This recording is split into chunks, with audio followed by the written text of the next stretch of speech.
Անկասկած, հարգելի բարեկամներ, պետությունը գտնվում է խորը ճգնաժամի մեջ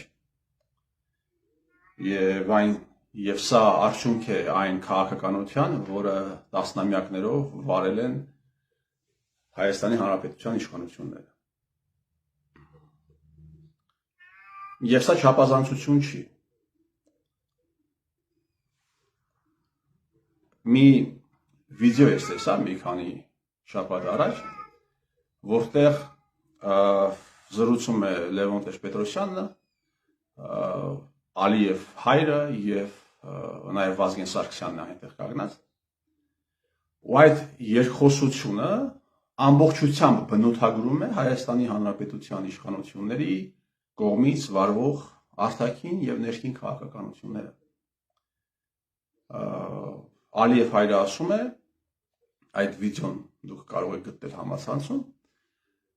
մի քիչ բան եղած, զարմացած, գից ջղայնացած, ասում է, что это такое, Левон Акопович. Недавно ваш министр выступал и сказал, что мы можем завоевать Азербайджан за несколько дней или за несколько часов, մոտավորապես եմ մեջ վերում։ Եվ Լևոն Տեր-Պետրոսյանը պատասխանում է, ասում է, вы знаете, он у нас холостяк, и выступал он перед студентами государственного университета, там были девочки, Эли Мотавурапес Межверум, он просто выпендривался. Այս քաղաքականությունը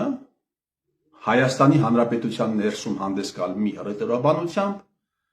վարել մի քաղաքականություն, միջազգային ասպարեզում հռետորաբանությունը փոխել, քաղաքականությունը փոխել, սա քաղաքագիտական լեզվով կոչվում է վարել ռացիոնալ բանակցություններ միջազգային ասպարեզում, Հայաստանի Հանրապետության ներսում ցույց տալ, որ դու վարում ես կոշտ բանակցություններ։ Իհարկե այս երկձև քաղաքականությունը 90-ական թվականներին մի աստիճանի վրա էր գտնվում, հետո 0-ական թվականներին այն այլ աստիճանի բարձրացվեց։ Ես հիշում եմ Ռոբերտ Քոչարյանը երբ Պոզներին հարցազրույց տվեց 2021 թվականին, ասաց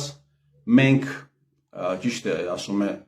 այդ տարածքները մտցրեցինք սահմանադրությամբ Արցախի կազմի մեջ, բայց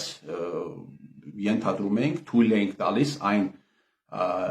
ելքը, որ կարող է այդ տարածքները հանձնենք Ադրբեջանին, Պոզները ակնոցների տակից այսպես զարմանալիով նայեց Քոչարյանին, երևի Քոչարյանը մի բա շփոթել էր Պոզներին 5-րդ տարեկի կամ չգիտեմ հանրայինի լրագրողների հետ, եւ ես վստահ եմ, որ եթե այդ հարցազրույցը պատվիրված չլիներ Կրեմլի կողմից, Պոզները 2-3 հարց կտար դրանից հետո եւ Քոչարյանը շատ վատ վիճակի մեջ կհայտնվեր։ Եվ արդեն 10-ական թվականներին, երբ Հայաստանի Հանրապետության նախագահ դարձավ Սերժ Սարգսյանը, այդ քաղաքականությունը ավելի մեծ, ավելի ցցում դարձավ այդ քաղաքականությունը, հակասական քաղաքականությունը Սերժ Սարգսյանի կառավարման ժամանակահատվածում, մի բան այնտեղ վարես Հայաստանի Հանրապետության ներսում ցույց տաս, որ իրականացնում ես այլ քաղաքականություն, դու հող հանձնող չես։ Բանակցես հողերը հանձնելու վերաբերյալ Հայաստանի Հանրապետությունում քեզ ենթակա մանկլավիկների, հասարակական կազմակերպությունների, ժուրնալիստների, բլոգերների, քաղաքական գործիչների, ընդդիմադիր քաղաքական գործիչների միջոցով տարածել տաս, որ հող հանձնողին հանձնելու ես հողին։ Եվ երբ որ բանը գահացնի, արդեն դանակը գահացնի Օսկորին, սարքես, ՊՊՑ գունդ սարքես եւ հետագայում սարքես թավշյա ոչ բռնի խեղաթակություն, իշխանությունը, այսպես ասած, հանձնես կամ հանձնման իմիտացիա իրականացնես Նիկոլ Փաշինյանին եւ գնաս միտեղ նստես։ Սա Սերժ Սարգսյանի վարած քաղաքականությունն է եղել։ Իմիջիայլը սրա մասին նաեւ Ալիև արդեն կրսերն է ասում է, երբ բանը գալիս ասում էր հողերը հանձնում, Հայաստանի Հանրապետությունում ինչ-որ բաներ տեղի ունենում, գունդ էին գրավում, ասում հեղափոխություն էին անում։ Իմիջիայլոց այս խոսքը վերջերս սկսել են նաև շատ բան անել, մեջ բերել նաև ԿՊԱ-ականները, բայց կիսատ են մեջ բերում։ Միայն ՊՊՑ գնդի գրավման վերաբերյալ են մեջ բերում, չեն ասում, որ ինքը ի նկատի ունեցել նաև Թաշրը ոչ բռնի խեղճատակությունը։ Գնում էր Սերժ Սարգսյանը Ստեփանակերտ, որպեսզի խոսեր այդ բանակցությունների տվյալ պահի մասին, որ պետք է այնուամենայնիվ ռացիոնալ բանակցություններ, ռացիոնալ մոտեցումներ ցուցաբերենք, բայց զուգահեռաբար կազմակերպել էր տալիս ազգային անվտանգության ծառայության միջոցով Շուշի դեկլարացիայի ստորագրում, որտեղ էլի հավաքում էր հիմնականում պատվիրակված մարդկանց, իշխանությունների կողմից իհարկե կլինեն այնտեղ նաև մոլորված մարդիկ, բայց հիմնականում իշխանությունն այդ մարդկանց ուղղորդել, ովքեր զուգահեռաբար ստորագրել էին տալիս Շուշիի դեկլարացիան։ Եվ ահա այս քաղաքականությունը, հակասական քաղաքականություն, արտաքին մեկ քաղաքականություն, ներքին այլ քաղաքականություն իրար հակասող եւ դրան զուգահեռ նաեւ հարգելի բարեկամներ, պիտի ասեմ, որ բան էր լինում, թալանվում էր բանակը, կոնվեյերի վրա դրած վաճառում էին զինվորական գրքուկներ, միայն 11-19 թվականներին Հայաստանի Հանրապետության զինված ուժերում ծառայությունից ազատվել է 50,000 պատանի եւ երիտասարդ, եւ ահա այս քաղաքականությունը բերեց հանգեցրեց կրախի։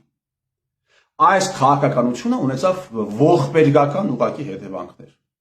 Հազարավոր մարդիկ կորցրեցին կյանքեր, տասնյակ հազարավոր մարդիկ տնավեր դարձան, առողջություն կորցրեցին եւ այսպես շարունակ։ Այս քաղաքականությունը նաև բնութագրում է, հարգելի բարեկամներ, Հայաստանի երրորդ հանրապետության ուլտրա ազգայնականությունը։ Մի կողմից հիմիկվա լեզվով ասած, մի կողմից Արցախի համար բոզի լաց դնել, մյուս կողմից բանակից ազատվել։ Մի կողմից Արցախի համար բոզի լաց դնել, մյուս կողմից պատերազմը դեռ չավարտված փորձել վաճառել հեկերը, այլ գույքեր, կպցնել գումարներ, հետո գալ Երևանում ուղղակի հանգիստ վերելնել։ Հայկական այսպես կոչված ազգայնականությունը, որը բնութագրվում է իմ նշած արդեն հանգամանքներով, ապրել է կռախ 20 թվականի նոյեմբերի 9-ով դա մի հանգրվանի հասավ, հաստատվեց եւ արդեն 21 թվականի հունիս ամսին իր վերջնական կնիքը ստացավ հայկական ուլտրա ազգայնականության սնանկ լինելը։ Եվ հիմա հարգելի բարեկամներ, զարմանալին նա է, որ այսքան բանից հետո դաշտը փորձում է քաղաքական դաշտ դուք տեսնում եք, թեպետ Հայաստանի Հանրապետությունում քաղաքականություն չկա, այսօր ասում քաղաքական դաշտ, դա պատկերավոր ասած, քաղաքական դաշտը, ճակերտավոր քաղաքական դաշտը, քաղաքականություն չկա, հարգելի բարեկամներ, այն մարդիկ, ովքեր դեմ են Նիկոլ Փաշինյանին, շարունակում են իրենց ուլտրա ազգայնական խոսքը։ Շարունակում են հանդես գալ այդ դաշտում։ Իմիջիայլոց այդ դաշտի, ազգայնական դաշտի, դաշնակցական, եթե ուզում եք դաշտի, կարկառուն ներկայացուցիչներից մեկը Հայաստանի ողջ երրորդ հանրապետության պատմության մեջ եղել է Նիկոլ Փաշինյանը։ Եթե վերցնենք որպես քաղաքական գործիչ, այո, քաղաքական գործիչ Նիկոլ Փաշինյանը հանդես է եկել ուլտրա ազգայնական դիրքերից մշտապես։ Ես խոսում եմ ոչ թե լրագրող, ոչ թե գրող, այլ քաղաքական գործիչ Նիկոլ Փաշինյանի մասին։ Ինքը եւս հանդես է եկել այս դաշտից։ Եվ հիմա երբ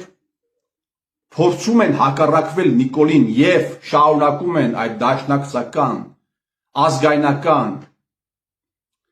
սին լոզունգները, այստեղ առաջանում է հարց։ Դուք սա անում եք, որովհետև թրենդի մեջ եք մնացել, միգուցե որոշ մարդիկ փող են աշխատում, փող են կպցնում, մեկ։ Դուք սա անում եք, որովհետև Հայաստանի Հանրապետության քաղաքական դաշտից բան չեք հասկանում, այսպես կոչված քաղաքական դաշտից բան չեք հասկանում, երկուս։ Թե դուք սա անում եք, որովհետև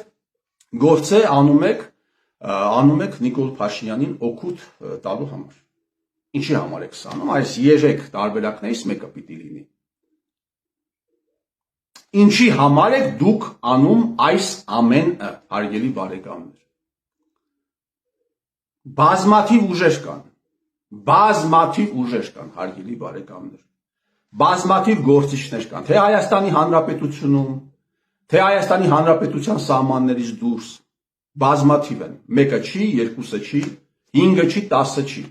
սա այսպես կոչված ընդդիմադիր հռետորաբանության թրենդն է, հանդես գալ այս դաշտում, դաշտ, որը սնանկ է, դաշտ, որի մեջ է եղել նաև Նիկոլ Փաշինյանը։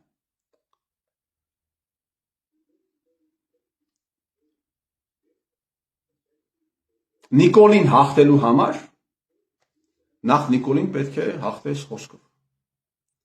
Իսկ Նիկոլին խոսքով հաղթելու համար պետք է չունենաս կաշկանդվածություն, տիրապետես քաղաքական դաշտին եւ հանդես գաս այս պոզիցիայից։ Չի կարող Նիկոլ Փաշինյանը խոսել իրական Հայաստանի մասին, հակառակվես Նիկոլ Փաշինյանին, դեմը դնես պատմական Հայաստանի քարտեզը։ Սա խոսում է նրա մասին, որ դուք քաղաքականությունից բան չեք հասկանում։ Սա ուղղակի մեկ ֆրագմենտ այդ դաշտում գործող մարդկանց քաղաքականությունից խոսույթից ընդամենը մեկ ֆրագմենտ։ Եվ փոխանակ ասվի, եթե դա է իրական Հայաստանը, եւ դու այդ իրական Հայաստանի վարչապետն ես, ապա ինչու ես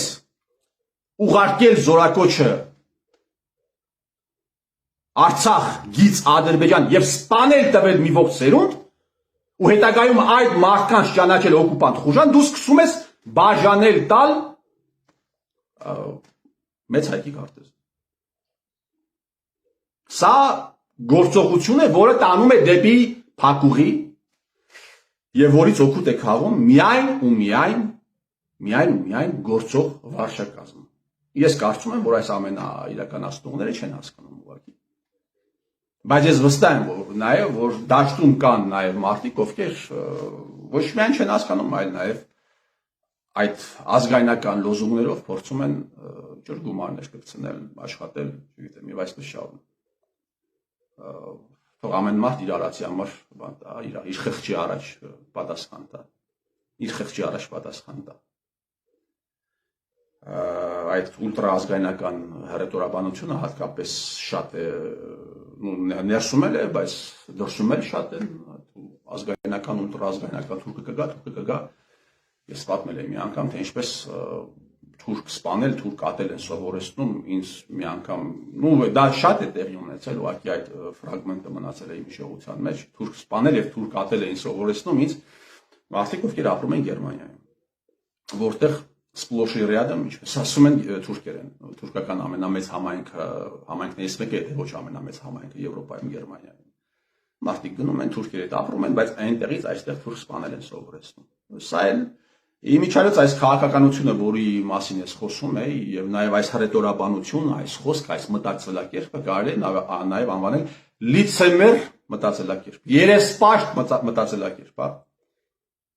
Ուղղակի երեսպաշտության հայկական դրսևորումն է։ Այսքանը։ Լավ եղեք։